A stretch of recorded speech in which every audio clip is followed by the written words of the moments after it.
మగవులు మెచ్చే ఆషాఢం sale Chennai shopping mall ఆడి KG sale. ఎల్లుండి నేను ఇక్కడ ప్రయాణం చేస్తాను విషయం మీకు తెలిసిపోద్ది. ఏ నంబరు ఈ ఫోన్ నంబర్ మీద ఈ వ్యక్తి అడ్వాన్స్ రిజర్వేషన్స్ ఏమైనా చేయించుకున్నాడా అవన్నీ చూస్తే లక్కీగా వాడు ఒక రోజు ఆ ట్రైన్లో ప్రయాణం చేస్తున్నాడు. వాడిని ఇక్కడే రాయచూరు దగ్గర దింపుకున్నాం వాడిని. మీరు సేమ్ ట్రైన్ జర్నీ చేశారా? ఆ మొత్తం వాడిని నెట్వర్క్ తీసుకొని మేము ఎక్కడ గుంతకలు ఎక్కారా? నేను గుంతకల్ ఎక్కాము. గుంతకల్ ఎక్కేసి ఆర్పిఎఫ్ మేమంతా కలిసి ప్లాన్ చేసుకొని పలానా A1 కోచ్లో పలానా సీట్ నెంబర్లో వాడు కూర్చొని ఉన్నాడు. ఓకే, ఆ ఫీచర్స్ ఎలా చెప్పారు మీరు?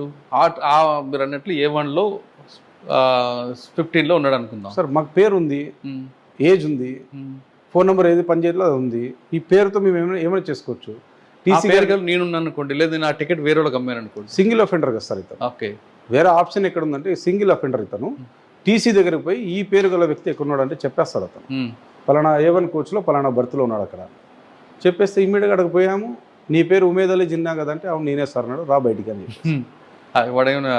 ఏం ఆర్భాటం చేయలేదు సార్. హ్యాపీగా మేము ఏం చెప్పాలో వాడు అన్నీ కన్ఫెస్ అయినాడు. కొద్దిగా రికవరీ విషయంలో ఇబ్బంది పెట్టాడు. ముందు తమిళనాడుకి తీసుకుపోయినాడు, చెన్నైకి పోతే అక్కడ రికవరీ కొద్దిగా ఇచ్చాడు. దాని తర్వాత ఇక్కడ కాదు సార్, హైదరాబాద్లో మేజర్ రికవరీ. వాడి నేటివ్ కూడా నేను హైదరాబాద్. ఓకే, హైదరాబాద్లో మేజర్ రికవరీ అంటే అక్కడికి వెళ్ళేసి మొత్తం రికవరీ చేసుకొని వచ్చేస్తాం. అక్కడికి వెళ్ళారు, రికవరీకి వెళ్ళారు మీరు? సాధారణంగా లాండ్ ఆర్డర్ పోలీసులు వెళ్తే రికవరీ లోకల్ పోలీసుల ద్వారా వెళ్తారు, ఇస్తారు. అవును, జీఆర్పీ అనగానే ప్రతి ఒక్కరికి కూడా ఒక చులకన భావం ఉంటుంది. రైల్వే పోలీసు ఇచ్చేవాళ్ళు వాడికి ఏమి ఇద్దామలే అన్న భావనలు ఉంటారు. మరి రికవరీ ఎలా వసూలు చేశారు మీరు? సార్ రైల్వేని మీరు అన్నట్టుగా తక్కువ చేసి మాట్లాడచ్చు, లేదా ఎక్కువ చేసి కూడా మాట్లాడచ్చు. సెంట్రల్ గవర్నమెంట్ ఈడ కనుక కేసులు పెడితే నువ్వు అయిపోతావు చూడని చెప్తే ఎవడన్నా కూడా కొద్దిగా ఫంక్ అవుతాడు. హైదరాబాద్లో ఎక్కడ రికవరీ అయింది మీరు నమ్మరు సార్. పాత బస్తీ ఏరియాలో, పాత బస్తీ చార్మినార్కి దగ్గరగా ఉన్న ఒక అతి చిన్న గోల్డ్ షాప్ అది. అక్కడ వాడు ఆ ప్రాపర్టీని అంతా డిస్పోజ్ చేస్తే వాడిని లిఫ్ట్ చేయడానికి కూడా మేము, అంటే కామాఫ్లేజ్ అంటారు దీన్ని, మేము కూడా ముస్లిం డ్రెస్ వేసుకొని, ఆ డ్రెస్సెస్ వేసుకొని టోపీ పెట్టుకొని అతని షాప్లో పోయి అవి ఇవి మాటలు చెప్పి సలాం వాలేకుం వాలేకుం అస్సలాం అని చెప్పి ఇవన్నీ మాట్లాడుకొని అవన్నీ చెప్పి సినిమాటిక్గా తీసుకొచ్చాం బయటికి. తీసుకొచ్చిన తర్వాత వాడు ఈజీగా చూస్తేనే ఈ వ్యక్తిని చూస్తేనే కన్ఫెస్ అయినాడు.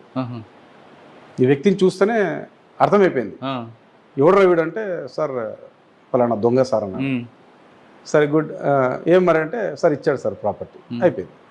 అంతేగాని ఫోన్ చేసి జోస్యం చేయలేదు. జరుగుతాయి సార్, అవన్నీ జరుగుతాయి. అయినా కూడా రైల్వే కేసుల్లో వేలు పెట్టడానికి భయపడతారు కదా సార్.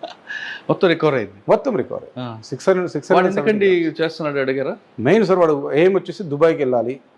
అండ్ మోర్ ఓవర్ కొద్దిగా ఫ్యామిలీలో కొత్తగా లవ్ మ్యారేజ్ చేసుకున్నాడు అబ్బాయి, డబ్బులు లేవు.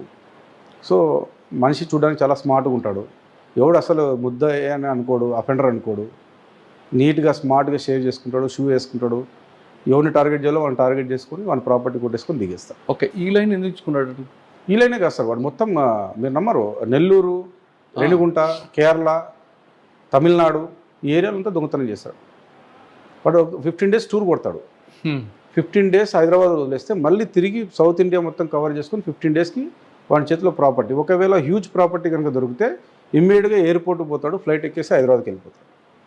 అంటే సరిపోదా డబ్బులు? ఎంత ఎన్ని చేసినా, ఇన్ని ట్రైన్లు కొట్టినా వాడికి? లేదు సార్, ఎట్లా సరిపోతుంది? ఇప్పుడు కొట్టేసాం దొంగతనము, లాట్ ఆఫ్ మనీ దొరికింది, అయిపోయింది, మళ్ళీ కావాలా? సో ఇది ఈజీ యాక్సెస్ అయినప్పుడు నేను ఎందుకు వదులుతాను ఆ ప్రాసెస్? ఓకే, వాడు ఇప్పుడు ఎక్కడున్నాడండి? వాడు ఇప్పుడు అంటే కేసు ట్రయల్ నడిచింది, అంతా అయిపోయింది, దాదాపు 1 సంవత్సరం రోజులు లోపలే ఉన్నాడు. తర్వాత ఎక్కడికి వెళ్ళినాడు నెక్స్ట్? వాడి మీద వాచ్ ఏది ఉంది? వాచ్ 100% ఉంది సార్. ఇల్లు మార్చేశాడు, అంత లొకేషన్ తెలిసిపోయింది కాబట్టి అంత లొకేషన్ మార్చాడు. అయినా వన్ ఫోన్ నెంబర్ ట్రాకింగ్లో అయితే ఉంది. అదేలేండి. తర్వాత సార్ బాగా ఇంకా గుర్తుండే case sir next signal tampering case అని చాలా ఇప్పుడు సార్ చెప్పారు. ధర్మవరం దగ్గర ఒక కేసు చెప్తున్నారు మీరు, అందరూ కన్విషన్ కూడా చాలా ఎక్సలెంట్ కేసు సార్ అది. అంటే మానవ పాయింట్ ఆఫ్ వ్యూలో, హ్యూమన్ పాయింట్ ఆఫ్ వ్యూలో అలాంటి సంఘటనలు ఎవరికి జరగకూడదు, కానీ అలాంటి సంఘటన జరిగింది.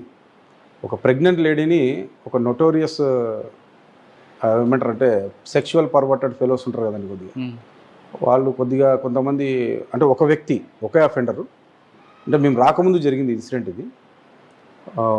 అదే బాత్రూమ్స్ కానీ టాయిలెట్స్ కానీ వెళ్తా ఉంటే డోర్ పక్కన నిల్చొని ఆమె ట్రైన్లోనే మిడ్నైట్ ఆ టైంలో ఆమెను బయటికి పుష్ చేసినాడు. అయ్యో, ఆమె ప్రెగ్నెన్సీ కూడా పోయింది అనుకుంటాను.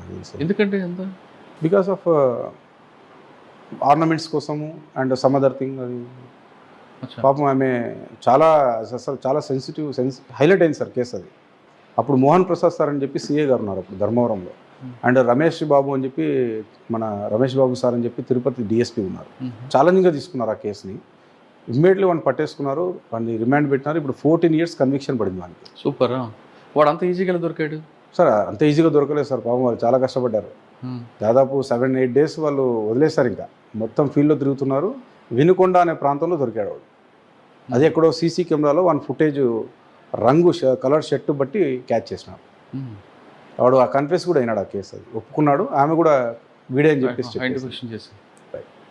అలాంటి మంచి క్లాసిక్ కేసు. అంటే చెప్పేది ఏమన్నా సార్, రైల్వే ప్యాసింజర్స్ ఎంతసేపు డబ్బులు నగలు తీసి పెట్టుకునేదే కాకుండా మిడ్ నైట్లో దయచేసి యూరినల్స్కి పోయేటప్పుడు ఒక్కరు మాత్రం పోవద్దండి.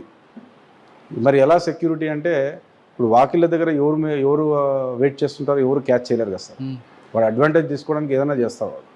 అంటే ట్రైన్లో జర్నీ చేసే వాళ్ళు మేల్ ఆర్ ఫిమేల్ ఒంటరిగా మాత్రం యూరినల్కి వెళ్ళకూడదు సార్. అంటే అవకాశం, ఇప్పుడు ఒకరే ప్రయాణం చేస్తున్నప్పుడు తప్పదు, కానీ ఎందుకన్నా మంచిది కొద్ది ప్రికాషన్స్ తీసుకొని, అంటే 9 o'clockకి 10 o'clockకి మనం ఆ ప్రాసెస్ని కంప్లీట్ చేసుకొని అర్లీ మార్నింగ్ వరకు కొద్దిగా పేషెన్స్తో ఉండి, మరి మార్నింగ్ అవర్స్లో పోతే అప్పుడు అందరూ తిరుగుతుంటారు కాబట్టి ప్రాబ్లం లేదు సార్. 1 గంటకి 2 గంటలకి. కానీ వాష్రూమ్కి వస్తున్నప్పుడు ఆల్రెడీ డోర్ దగ్గర కొంతమంది ఉంటారు.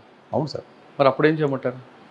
అది సార్, అది టైమింగ్స్ ఈజ్ ఇంపార్టెంట్. నేను చెప్పేది మిడ్ నైట్లో అనవసరంగా మనం, అంటే ఆ టైంలో మిడ్ నైట్లో మనం లేచిపోయేటప్పుడు వాడు ఆ సిచ్యువేషన్ అడ్వాంటేజ్ తీసుకొని ట్రై చేస్తాం. రైట్. ఆ టైం కాకుండా అర్లీగానే ముందే పోయి చేయడము, లేదా వాటర్ తక్కువ తీసుకోవడము. అంటే ఇవన్నీ మేము చెప్పొచ్చో లేదో తెలియదు కానీ సార్, పర్వాలేదు. బట్ ఎందుకు చెప్తున్నాము అంటే, ఛాన్సెస్ అది జరగడానికి ఎక్కువ ఉన్నప్పుడు మనం ఇది కొద్దిగా ఈ ఒక్క రోజు జర్నీ జాగ్రత్త తీసుకుంటే మంచిదే కదా అని చెప్పి ఆ పాయింట్. అది ఓకే. తర్వాత ఇంకోటి చెప్తున్నారు sir, train signal tampering. Signal tampering అనేది వెరీ వెరీ టఫెస్ట్ సబ్జెక్ట్ ఇక్కడ. దీన్ని ఎలా చూస్తారంటే, signal tampering case equal to murder case మాత్రం చూస్తారు. రైల్వే మర్డర్ కేసు అంటుంది. ఆర్పిఎఫ్ వాళ్ళు చాలా సీరియస్గా తీసుకుంటారు. ఎందుకంటే సార్, మెకానిజంని కట్ చేయడం. ట్రైన్ ఒక 70-80 కిలోమీటర్ల స్పీడ్లో పోతూ ఉంటుంది. దాన్ని సడన్గా ఆపాలి అంటే, అది ఒక మెకానిజంని వాడు డిఫెక్ట్ చేస్తే మొత్తం ఏదైనా జరగవచ్చు ట్రైన్కి. ఆ ట్రైన్లో ఎంతోమంది ప్రయాణం చేస్తుంటారు, వాడు సడన్గా ఏదైనా జరగరాని జరిగితే మొత్తం ట్రైనే కొలాప్స్ అయిపోతుంది. కాబట్టి అంత సీరియస్గా తీసుకుంటారు ఆ కేసు. ఈ సిగ్నల్ ట్యాంపరింగ్ కేసు ఆర్పిఎఫ్ తీసుకుంటారు, జిఆర్పి తీసుకుంటారు, ఇద్దరం తీసుకుంటాం సార్. జిఆర్పి వచ్చేసి వాళ్ళ చైన్లు లాగే కేసు మేము ఇన్వాల్వ్ అవుతాము. ఆ సిగ్నల్ని కట్ చేసే కేసు మాత్రం ఆర్పిఎఫ్ వాళ్ళు కేసు కడతారు. ఏ సెక్షన్ పెడతారండి అందులో? సార్ వాళ్ళు వచ్చేసి 174 railway act, 174 railway property act ప్రకారం వాళ్ళు దాని మీద సిగ్నల్ సబోటేజ్ అని చెప్పి ఈక్వల్ టు మర్డర్ కేసు. వాళ్ళకి ఈ మర్డర్ కేసుతో సమానం ప్రాపర్టీ విషయంలో. మనకి చైన్ స్నాచింగ్స్ లాగుతారు కాబట్టి మనం రెగ్యులర్ రాబరీ కేసులు అవి కట్టుకుంటాం. అయితే ఈ సెక్షన్ ఆఫ్ పీపుల్ ఎవరున్నారంటే సార్, బాగా యాక్టివ్గా మహారాష్ట్రలో ఉన్నారు. మహారాష్ట్రలో షోలాపూర్ అనే ప్రాంతంలో కొన్ని ఏరియాస్ ఉన్నాయి. వీళ్ళు ఏం చేస్తారంటే, కరెక్ట్గా సమ్మర్ టైంలో బయలుదేరతారు. కరెక్ట్గా ఈ వర్షాలు తక్కువ ఉన్న టైంలో బయలుదేరేసి ఒక పాయింట్ని చూజ్ చేసుకుంటారు వాళ్ళు మ్యాపింగ్లోనే. గుంతకల్ అయితే చేయరు, జంక్షన్ గుంతకల్ పక్కన ఏదైతే చిన్న రైల్వే స్టేషన్ ఉందో ఆ రైల్వే స్టేషన్ని చూజ్ చేసుకుంటారు. ఆ రైల్వే స్టేషన్కి లోకల్ ట్రైన్లో ముందే పోయి చేరుకుంటారు.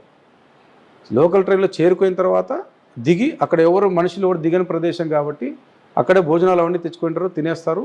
అక్కడ నుంచి ట్రాక్ పైన నడుచుకుంటూ వెళ్ళి ఒక సిగ్నల్ పాయింట్ ఎక్కడైతే ఉందో ఆ పాయింట్ని చూసుకొని, ఈ పాయింట్ మనం కొడతాం ఈరోజు అని చెప్పి డిసైడ్ అయిపోయి కొట్టేస్తారు. ఎప్పుడైతే సార్ సిగ్నల్ని వైరింగ్ ఉంటుంది, ఆ వైర్ని కట్ చేస్తే ఆటోమేటిక్గా గ్రీన్ లైట్ పన్న సిగ్నల్ రెడ్లోకి మారుతుంది. రెడ్లోకి మారిపోయిందంటే ఇంకా ఆటోమేటిక్గా ట్రైన్ ఆగాల్సిందే. లోకో పైలట్ ఎట్టి పరిస్థితిలో ముందుకు పోనివ్వడు బండిని, అది క్లియరెన్స్ వచ్చేంత వరకు. ఈ టైంలో ఏం చేస్తారు, ఒక్కసారిగా స్లీపర్ కోచెస్లో రష్ అయిపోయి లోపలికి పోరు సార్ వాళ్ళు.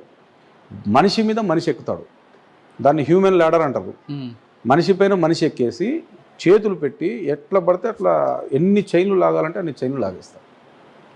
అలాంటి సంఘటన మాకు 2 స్లీపర్ కోచ్లో, మెయిన్ స్లీపర్ కోచెస్లోనే చైన్లు లాగేది. చైన్ స్నాచింగ్ జరిగేదంతా కూడా స్లీపర్ కోచెస్లోనే ఎక్కువగా జరుగుతాయి. అది ఎవరికి జరుగుతాయంటే సార్, కిటికీల దగ్గర లేదా డోర్కి దగ్గర ఎవరికైతే రిజర్వేషన్ అయిందో లేడీస్కి, వాళ్ళనే టార్గెట్ చేసి ఈజీగా దిగేస్తారు. వాళ్ళకి బండి ఎంత స్పీడ్లో పోతున్నది అనవసరం, లాగేస్తారు, దిగేస్తారు.